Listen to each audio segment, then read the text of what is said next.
Assalamualaikum warahmatullahi wabarakatuh. Halo semuanya, kaifahaluk? Perkenalkan, nama saya Angelika.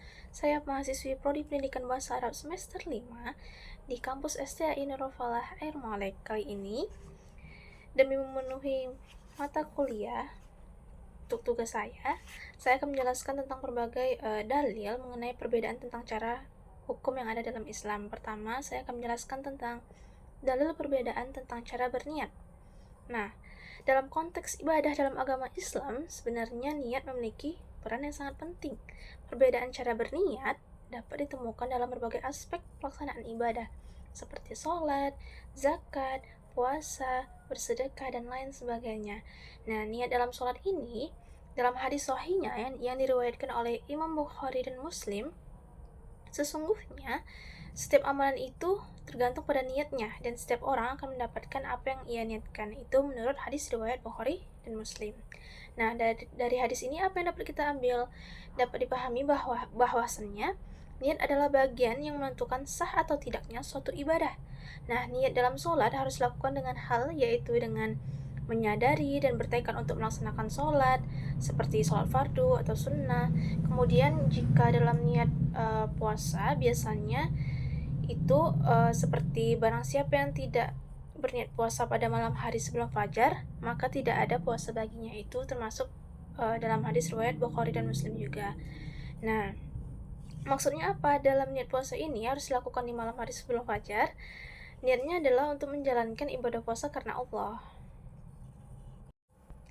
Nah, baik, kita lanjut. Itu tadi kan mengenai dalil perbedaan tentang cara berniat. Kita masuk sekarang tentang dalil perbedaan tentang cara mengangkat takbir. Nah, bahwasannya tentang cara perbedaan dalil itu banyak sekali ya. Ada imam-imam kita juga seperti Imam Syafi'i, Hambali, dan lain sebagainya. Nah, dalil dari Ali bin Abi Thalib, Rasulullah SAW mengangkat kedua tangannya itu sejajar dengan telinga ketika takbir untuk memulai sholat dan ketika hendak ruku. Nah, penjelasannya, hadis ini menunjukkan bahwa tangan diangkat sejajar dengan telinga yang menjadi panduan mayoritas ulama dalam melaksanakan takbiratul ihram. Kemudian, dalam mazhab Syafi'i, disunahkan untuk mengangkat kedua tangan ketika memulai sholat. Kedua tangan itu diangkat secara sejajar dengan telinga atau bahu. Pengangkatannya dilakukan saat takbir Allahu Akbar dengan tangan terbuka menghadap ke arah langit. Nah, itu menurut mazhab Syafi'i. Selanjutnya, kalau di mazhab Hanafi, cara mengangkat saat takbiratul ihram itu tidak disunahkan. Mereka menganggap takbiratul ihram itu sebagai gerakan yang hanya dilakukan dengan suara Allahu Akbar tanpa mengangkat tangan. Nah, meskipun begitu, mengangkat tangan itu pada awal sholat kadang masih dilakukan oleh sebagian kalangan, tapi ini bukan bagian dari sunnah utama menurut pandangan mereka. Nah, baik rekan-rekan, selanjutnya kita lanjut ke yang pertama tadi ada berniat mengangkat takbir. Selanjutnya dalil perbedaan tentang cara bersedekah. Nah, dalam pandangan mazhab Hanafi, posisi tangan dalam bersedekah itu, mazhab Hanafi ini mengajarkan untuk meletakkan tangan kanan di atas tangan kiri, kemudian di bagian dada dan sedikit di bawah dada. Kenapa begitu? Mereka tidak menyandarkan tindakan ini pada hadis yang tegas tentang posisi tangan dalam sholat, tetapi menganggapnya sebagai sebagian dari tata cara sholat yang diterima secara umum saja.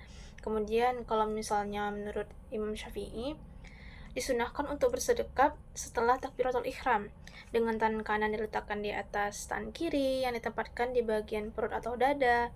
Kemudian yang hal ini didasarkan pada dasar atas beberapa riwayat hadis, salah satunya dari Umar bin Khattab yang mengatakannya bahwa Nabi Muhammad ini bersedekap dengan tangan kanan di atas tangan kiri pada bagian dadanya. Mengapa begitu? Karena bersedekap di atas dada atau sedikit di bawah dada menjadi salah satu ciri khas dalam mazhab Syafi'i. Posisi ini dianggap lebih sesuai dengan sunnah berdasarkan hadis-hadis yang ada tersebut. Oke. Selanjutnya, poin yang keempat, kita akan membahas tentang dalil perbedaan tentang hukum membaca doa iftitah. Mohon maaf sebelumnya karena di sini saya tidak begitu hafal dengan dalil-dalil, jadi saya akan melihat beberapa referensi saja. Bahwasannya pendapat yang menyatakan bahwa doa iftitah itu adalah sunnah Biasanya itu yang saya ingat adalah mazhab Syafi'i, Hanafi, dan Maliki. Kenapa begitu? Karena mereka berpendapat bahwa membaca doa iftitah adalah sunnah, karena yang dibaca pada awal sholat setelah takbiratul ihram. Nah, kemudian beliau juga menjelaskan bahwa hadis yang menyatakannya sering membaca doa iftitah tetapi beliau tidak mewajibkannya. Salah satu hadis yang menjadi rujukannya adalah, jika salah seorang di antara kalian berdiri untuk sholat, hendaklah ia memulai sholatnya dengan membaca takbir, kemudian berdoa dengan doa iftitah. Ini menurut hadis riwayat Bukhari dan Muslim. Kemudian menurut sebagian yang berpendapat bahwasannya doa iftitah ini wajib untuk dilaksanakan dalam sholat, ialah termasuk juga sebagian para ulama, terutama dalam mazhab Hambali, menganggap doa iftitah adalah wajib. Mereka beralasan bahwa doa ini merupakan bagian dari tata cara sholat yang sudah ditetapkan oleh Nabi Muhammad SAW.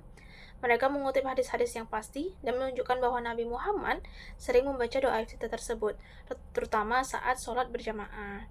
Nah, itu poin yang keempat. Oke, baik, yang terakhir tadi tentang dalil perbedaan tentang hukum membaca doa iftitah. Selanjutnya ada dalil perbedaan tentang hukum membaca Al-Fatihah dalam sholat. Yang ini saya tidak begitu banyak tahu, jadi sedikit saja yang hanya saya sampaikan berdasarkan membaca artikel, jurnal, bahkan makalah yang sempat saya baca, bahwasannya yang menyatakan wajib membaca doa Al-Fatihah itu sudah pasti Imam Syafi'i termasuk dalamnya, Hanbali juga. Karena mengapa begitu? Menurut mereka membaca Al-Fatihah itu wajib untuk sendirian atau munfarid dan makmum yang mengikuti imam dalam sholat berjamaah. Dalilnya apa? Hadis dari Ubay bin Ka'ab, tidak ada sholat bagi orang yang tidak membaca Al-Fatihah. Itu menurut hadis riwayat Bukhari dan Muslim. Nah, dan tidak wajib bagi makmumnya. Dan menurut mazhab Hanafi, membaca Al-Fatihah ini wajib hanya bagian sholat sendirian, tetapi makmum tidak perlu membacanya jika imam membacanya keras. Dalilnya apa? Hadis yang menyatakan makmum cukup mendengarkan imam dalam sholat berjamaah. Barang siapa yang sholat di belakang imam, maka ia tidak membaca Al-Fatihah. Ini juga termasuk dari hadis riwayat Al-Bukhari. Kemudian sedikit menambahkan saja bahwasannya pendapat yang membaca Al-Fatihah untuk yang wajib, Hanafi ini berpendapat bahwasannya Al-Fatihah adalah wajib bagi orang yang sholat sendirian, dan tetapi tidak wajib bagi makmum yang mengikuti imam tadi. Nah, kenapa begitu? Dalam sholat berjamaah, makmum mengikuti bacaan imam dan bagi mereka tidak diwajibkan membaca Al-Fatihah. Hal ini didasarkan pada hadis Nabi Muhammad yang memerintahkan agar makmum mendengarkan imam ketika ia membaca surat-surat dalam sholat, baik dari takbiratul ihram sampai berakhirnya sholat dengan salam. Baik, sekian penjelasan dari saya. Tadi ada tentang dalil perbedaan tentang cara berniat, dalil perbedaan tentang cara mengangkat takbir, dalil perbedaan tentang cara bersedekap, dalil perbedaan tentang hukum membaca doa iftitah, dalil perbedaan tentang hukum membaca Al-Fatihah dalam sholat. Sekian, lebih dan kurang saya mohon maaf. Wabillahi taufiq wal hidayah. Wassalamualaikum warahmatullahi wabarakatuh.